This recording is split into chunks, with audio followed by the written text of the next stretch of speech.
మనలో చాలామంది రెండేసి సిమ్‌లు వాడుతుంటారు.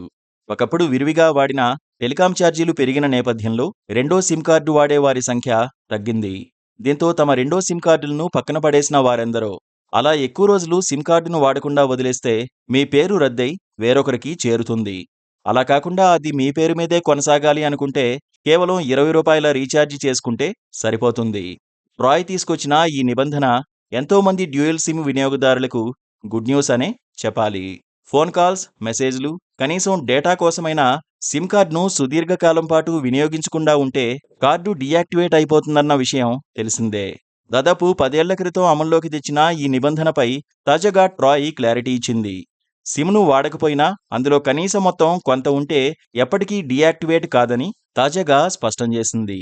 ట్రాయ్ వివరణ ప్రకారం వినియోగదారులు తమ సిమ్ బ్యాలెన్స్లో కనీసం ₹20 ఉండేలా జాగ్రత్త పడితే సిమ్ డీయాక్టివేట్ కాదు. ఇప్పటివరకు వినియోగదారులు ఈ బెడద నుంచి తప్పించుకునేందుకు కనీస మొత్తం కింద ₹199 పెట్టి నెల నెలా రీఛార్జ్ చేసుకునేవారు. ఒకవేళ ఆ నెలలో ఏదైనా కారణంతో మీ ఖాతాలో ₹20తో రీఛార్జ్ చేసుకోకపోతే 15 రోజుల గ్రేస్ పీరియడ్ లభిస్తుంది. తాజా ప్రకటనతో వినియోగదారులకు పెద్ద ఊరటను ఇచ్చినట్లయింది. Jio, Airtel, Vodafone Idea, BSNL వినియోగదారులు ఈ సదుపాయం వినియోగించుకోవచ్చు.